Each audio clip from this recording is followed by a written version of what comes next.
श्रीमद् भगवद गीता में भगवान श्री कृष्ण अर्जुन को वास्तविक सत्य से परिचय करवाते हुए कहते हैं, ना सतो विद्यते भावो ना भावो विद्यते सतः उभयोरपि दृष्टोऽन्तस् त्वनयोस्तत्वदर्शिभिः। इसकी व्याख्या करते हुए पूज्य स्वामी राम सुखदास जी कहते हैं, शरीर उत्पत्ति के पहले भी नहीं था, मरने के बाद भी नहीं रहेगा और वर्तमान में भी इसका क्षण प्रतिक्षण अभाव हो रहा है। तात्पर्य है कि यह शरीर भूत, भविष्य और वर्तमान इन तीनों कालों में कभी भाव रूप से नहीं रहता, अतः यह असत है। इसी तरह से इस संसार का भी भाव नहीं है, यह भी असत है। यह शरीर तो संसार का एक छोटा सा नमूना है। इसलिए शरीर के परिवर्तन से संसार मात्र के परिवर्तन का अनुभव होता है कि इस संसार का पहले भी अभाव था और पीछे भी अभाव होगा तथा वर्तमान में भी अभाव हो रहा है। संसार मात्र काल रूपी अग्नि में लकड़ी की तरह निरंतर जल रहा है। लकड़ी के जलने पर तो कोयला और राख बची रहती है, पर संसार को काल रूपी अग्नि ऐसी विलक्षण रीति से जलाती है कि कोयला और राख कुछ भी बाकी नहीं रहता। वह संसार का अभाव ही अभाव कर देती है। इसलिए कहा गया है कि असत की सत्ता नहीं है। ना भावो विद्यते सतः, जो सत वस्तु है उसका अभाव नहीं होता। अर्थात जब देह उत्पन्न नहीं हुआ था तब भी देही था, अर्थात आत्मा था। देह नष्ट होने पर भी आत्मा रहेगा और वर्तमान में देह के परिवर्तनशील होने पर भी आत्मा उसमें ज्यों का त्यों ही रहता है। इसी रीति से जब संसार उत्पन्न नहीं हुआ था उस समय भी परमात्म तत्व था। संसार का अभाव होने पर भी परमात्म तत्व रहेगा और वर्तमान में संसार के परिवर्तनशील होने पर भी परमात्म तत्व उसमें ज्यों का त्यों ही है। संसार को हम एक ही बार देख सकते हैं, दूसरी बार नहीं, कारण कि संसार प्रतिक्षण परिवर्तनशील है। अतः एक क्षण पहले वस्तु जैसी थी, दूसरे क्षण वह वैसी नहीं रहती। जैसे सिनेमा देखते समय पर्दे पर दृश्य स्थिर दिखाई देता है, पर वास्तव में उसमें प्रतिक्षण परिवर्तन होता रहता है। मशीन पर फिल्म तेजी से घूमने के कारण वह परिवर्तन इतनी तेजी से होता है कि उसे हमारी आंखें पकड़ नहीं पाती। इससे भी अधिक मार्मिक बात यह है कि वास्तव में संसार एक बार भी नहीं दिखाई देता, कारण कि शरीर, इंद्रियां, मन, बुद्धि आदि जिन कारणों से हम संसार को देखते हैं, अनुभव करते हैं, वे कारण भी संसार के ही तो हैं। अतः वास्तव में संसार से संसार ही दिखाई देता है। जो शरीर संसार से सर्वथा संबंध रहित है उस स्वरूप से संसार कभी दिखता ही नहीं। तात्पर्य यह है कि स्वरूप में संसार की प्रतीति नहीं है। संसार के संबंध से ही संसार की प्रतीति होती है। इससे सिद्ध हुआ कि स्वरूप का संसार से कोई संबंध है ही नहीं। दूसरी बात, संसार शरीर, इंद्रियां, मन, बुद्धि इनकी सहायता के बिना चेतन स्वरूप कुछ कर ही नहीं सकता।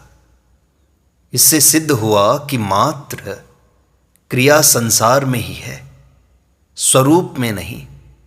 स्वरूप का क्रिया से कोई संबंध है ही नहीं।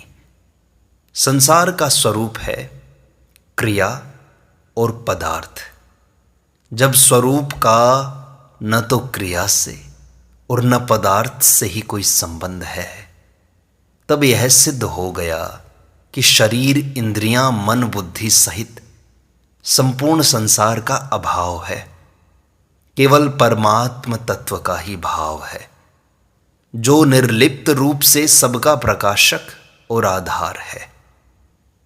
इन दोनों के अर्थात सत असत, देही देह के तत्व को जानने वाले महापुरुषों ने इनका तत्व देखा है, इनका निचोड़ निकाला है कि केवल एक सत तत्व ही विद्यमान है। असत वस्तु का तत्व भी सत है और सत वस्तु का तत्व भी सत है, अर्थात दोनों का तत्व एक सत ही तो है। दोनों का तत्व भाव रूप से एक ही है। अतः सत और असत, इन दोनों के तत्व को जानने वाले महापुरुषों के द्वारा जानने में आने वाला एक सत तत्व ही है। असत की जो सत्ता प्रतीत होती है, वह सत्ता भी वास्तव में सत की ही है। सत की सत्ता से ही असत सत्तावान प्रतीत होता है। अर्जुन भी शरीरों को लेकर शोक कर रहे हैं कि युद्ध करने से ये सब मर जाएंगे। इस पर भगवान कहते हैं कि क्या युद्ध न करने से ये सभी नहीं मरेंगे? असत तो मरेगा ही और निरंतर मर ही रहा है, परंतु इसमें जो सत रूप से है उसका कभी अभाव नहीं होगा। इसीलिए शोक करना तुम्हारी बेसमझी ही है। 11वें श्लोक में आया है कि जो मर गए हैं और जो जी रहे हैं, उन दोनों के लिए पंडित जन शोक नहीं करते। 12वें-13वें श्लोकों में देही की नित्यता का वर्णन है, उसमें धीर शब्द आया है। इसी तरह पंडित, तत्वदर्शी आदि शब्द भी आए हैं। इनका तात्पर्य यही है कि जो विवेकी होते हैं, समझदार होते हैं, उनको शोक नहीं होता।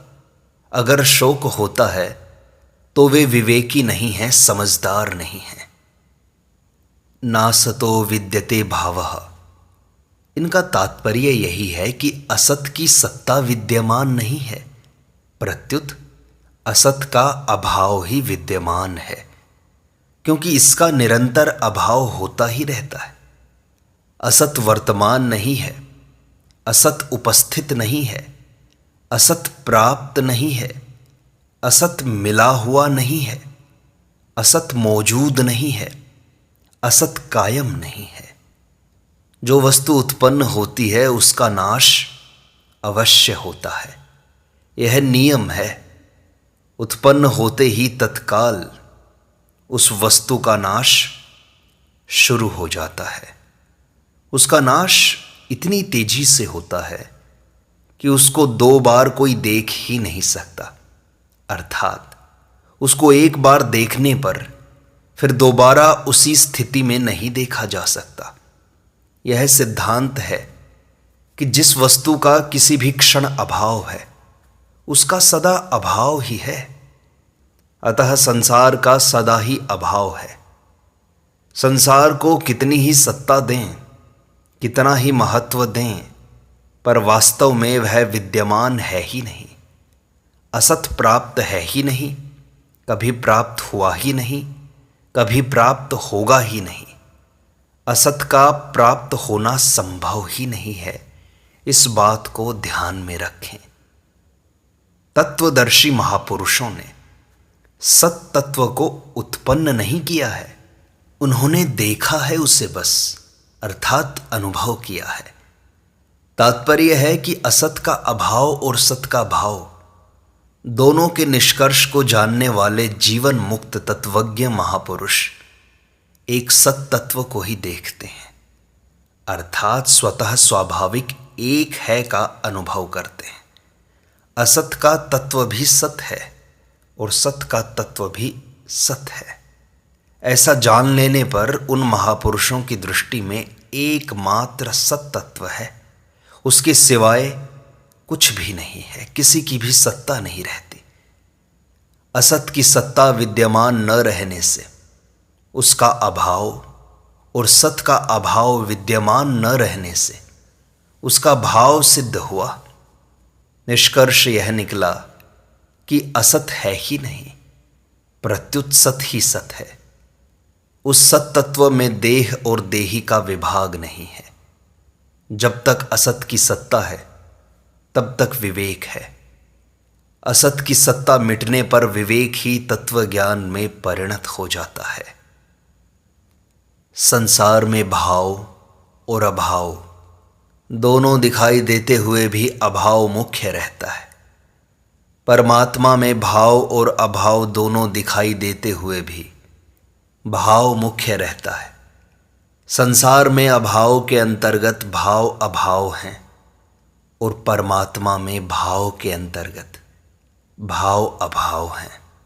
दूसरे शब्दों में संसार में नित्य वियोग के अंतर्गत संयोग वियोग हैं और परमात्मा में नित्य योग के अंतर्गत योग वियोग हैं। अतः संसार में अभाव ही रहा और परमात्मा में भाव ही रहा। इसी वास्तविक सत्य को भगवान श्री कृष्ण ने अर्जुन का शोक दूर करने के लिए उन्हें समझाया है। शेष अगले अंक में।